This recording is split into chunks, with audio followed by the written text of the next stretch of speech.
Luhut, tadi abang sempat sampaikan bahwa Jokowi yang terbaik. Argumennya?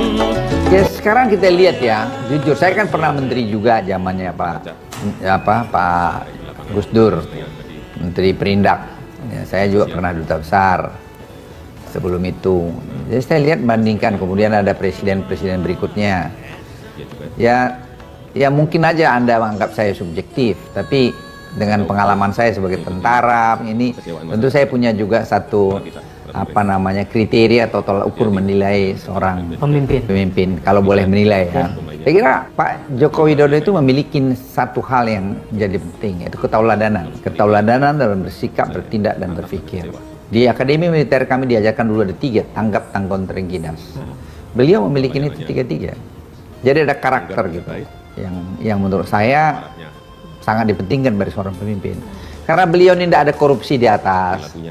Terus kemudian anak istrinya juga tidak ada cawe-cawe dengan pengusaha. Putranya Gibran itu hanya dagang martabak. Ya.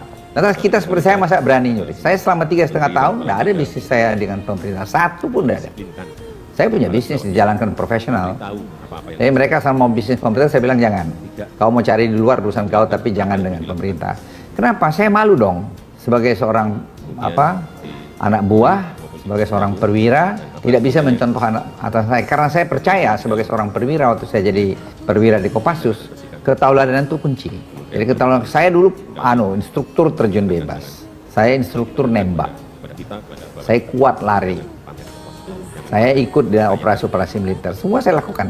Jadi dengan itu saya bisa ngomong sama anak buah saya, kau macam-macam. Karena teladan ya? Ya, ketauladan itu kata kunci.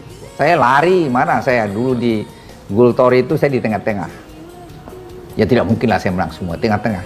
Masih banyak, mungkin ada 50% di belakang saya. Padahal itu anak-anak terkuat yang kita ambil dari seluruh Kopassus. Jadi itu mewarnai saya membuat assessment mengenai seorang pemimpin. Ya, beliau punya visi dan ya beliau mau mendengar, ini yang penting, tidak merasa dia paling pintar. Kalau saya bicara berdua sama beliau, saya sampaikan aja. Dan beliau open minded. Nah, open minded, buktinya saya bisa tahu Pak ini ada masalah begini, alam begini. Di beliau argue, saya argue, kita berdua. Ya saya tentu menempatkan diri saya sebagai bawahan. Yang beliau mengiyakan. Dia bilang tidak bisa Pak, ini tidak terintegrasi Pak. Bapak sudah sampaikan ini karena di bawah belum terintegrasi. Jadi gimana Pak Luhut? Ya hajar aja begini Pak. Ya, setuju. Langsung panggil semua, kumpul, bicara. Jadi saya pikir nggak seperti gini kita butuhkan untuk Indonesia ini. Indonesia kan negara besar. Orang ngomongnya gampang, ini gini. Saya bilang adalah kamu belum tentu kamu bisa kerja lebih kuat dari saya. Bukan saya maksud, jangan salah ngerti. Saya bekerja yang sangat kuat. Dan saya selalu bekerja dalam tim, terintegrasi. Selalu lihat atas, kiri, kanan, bawah. Di daerah operasi anak buah saya sedikit yang mati, gugur. Ya karena saya bilang berlatih. Nah abang, kalau kita lihat konteks Pilpres 2019, rival Pak Jokowi ini kan Pak Prabowo Subianto. Dan di militer, abang dan Pak Prabowo kan dalam satu kesatuan ya, dia wakil saya 81 Gultor. Ya, dia wakil saya lama dan juga dia junior saya. Kami bergaul dan sampai sekarang saya dengan Pak Prabowo teman baik, nggak ada masalah. Tadi Bang Luhut mendeskripsikan Pak Jokowi seperti itu ya, jadi teladan. Deskripsi tentang Pak Prabowo? Ya, Prabowo itu orang baik, tapi kalau untuk konteks seperti ini saya pikir ya Pak Jokowi lebih baik. Kenapa? Memang Pak Prabowo tidak memiliki value yang seperti abang sampaikan? Ya, kalau menurut saya, kalau mau dilihat jujur ya mungkin tidak. Ya, sekarang gini lah, Pak Jokowi ini lahir dari rakyat gitu loh. Jadi duduk dengan rakyat itu buat dia bukan hal yang aneh. Buat saya juga pusing juga duduk sampai silo itu beliau hal yang tuh. Gak bisa. Padahal sekarang ini pembangunan Indonesia memerlukan seorang pemimpin yang down to earth, tidak hanya omong. Dia pergi lihat sendiri sehingga tahu, coba ini adalah pergi kemana namanya itu, ke Lombok. Ada pengungsi dia di situ bicara, orang bilang pencitraan. Lah memang begitu kok. Begitu presiden itu. Masa mau dia ngomong dari kamar? Harus datang dan kumpul. Begitu tentara ya begitu itu. Nah, Pak Prabowo dengan anak buahnya ini begini, duduk ngomong begitu. Pak Prabowo kan juga tentara Bang, bisa berinteraksi. Ya mungkin agak beda lah konteksnya ya. Jadi saya sih melihat Pak Prabowo orang baik. Tapi kalau kita mau adu-adu, ya menurut saya Ya mungkin Pak Jokowi itu masih, ya dan Pak Jokowi sudah membuktikan kan selama 3,5 tahun ini, mana ada pernah Anda lihat selama 3,5 tahun bisa pencapaian Indonesia seperti ini. Saya udah bilang tadi kan, siapa namanya itu, Jim Kim, Presiden World Bank itu, Madame Lagarde, IMF itu, Executive Director, semua puji-puji dia. Itu kan bukan basa-basi. Belum lagi tadi saya tanya yang lain-lain, rating agencies itu mereka juga bilang puji. Belum lagi tadi beberapa kepala negara lain atau counterpart saya dari Tiongkok ataupun Jepang ataupun mana lah yang saya pergi, semua kasih apresiasi luar biasa pada beliau. Jadi kita juga bangsa Indonesia atau apa namanya kompang yang tidak terlalu pas atau saingan Pak Jokowi, nggak usah bicara negatif.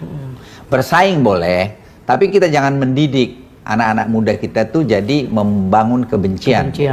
Membantu kebohongan, membangun kebohongan. Jadi jangan. Beliau adu konsep aja. Kalau soal 2019 ganti presiden, abang gimana? Ya untuk apa sih ngomong itu? Belum kampanye aja belum. Ya aneh-aneh aja. Nanti kalau sudah kampanye 23 September, jalan saja ya? Silakan jalan aja, nggak ada masalah. Nanti adu konsep. Kenapa sih mesti bikin masyarakat itu jadi bentrok? Apa itu yang kita mau? Coba lihat seperti tadi, Asian Games. Semua kan dalam konteks bersatu.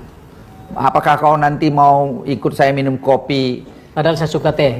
Kan tidak perlu kan, ya kau minum aja kopimu. Saya minum teh saya. Kita kawan, tapi kita beda. Itulah Pancasila itu kan. Diversity, tapi kita satu. Ya. Abang sempat berkomunikasi dengan Pak Prabowo soal pemilu damai. Udah saya ketemu beliau. Terus saya ngomong, jangan kita bicara jangan bicara soal agama lah. Nanti kau lawan aja, bicara mengenai konsep-konsep, enggak apa-apa. Apakah konsepmu benar ini benar, ya diadu aja biar publik yang melihat. Apa karena mungkin Pak Prabowo merasa bahwa konsep argumennya akan kalah sehingga menggunakan cara-cara yang ini? Saya tidak yakin Pak Prabowo mau menggunakan agama-agama untuk sekarang, tidak yakin saya. Dia orang yang nasionalis kok. Kalau naif sekali kalau dia menggunakan itu. Ya saya lihat enggak. Oh yang bahwa yang lain ada kompor-komporin pastilah. Pasti ada ya. Ya. Tapi bagaimana keluarga dia semua Kristen Katolik kok? Masa dia mau bunuh itu? Ya enggak lah. Enggak mungkin lah kan. Jadi saya tahu dia pasti hatinya baik. Bahwa ada yang kompor-kompor pastilah. Apalagi kemarin di Asian Games kan sudah ketemu. Oh ya ketemu. Ya. Itu presiden tanya, Pak Luhut, lah Pak Prabowo tuh dasarnya baik Pak kayak gitu. Tapi nanti kalau takut saya ada lagi kompor-komporin. Tapi enggak lah, saya kira mereka akan berkompetisi dengan sehat. Biarkanlah begitu.